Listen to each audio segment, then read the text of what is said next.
বন্ধুরা দেখুন আমার বাড়ির পরিবেশ, কারণ যে বাড়িতে ছেলে মেয়ে বাচ্চা কাচ্চা থাকে সেই বাড়ি দেখবেন সবসময় এলোমেলো ছড়ানো ছিটানো থাকে।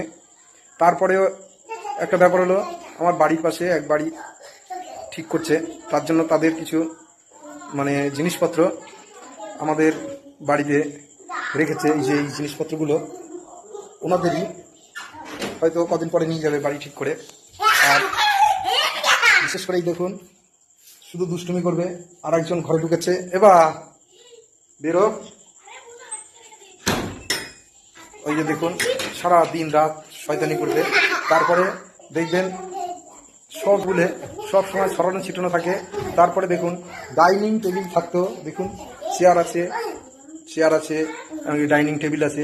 ডাইনিং টেবিলে বসেও খেতে পারি না, ঘরের ভিতর মেঝেতে বসে খেতে হয়, তো ছড়ানো ছিটানো থাকে।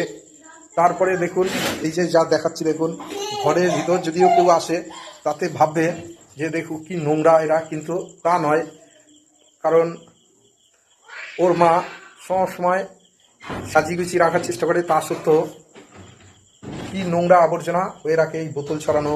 তারপরে এই দেখুন গ্লাস বোতল ছড়ানো। এই দেখুন বাদাম খেয়েছে, তাই এই রাতে আবার এই ঝাড় পোছ দিয়ে তারপরে পরিষ্কার করে ঘুমাতে যাবে।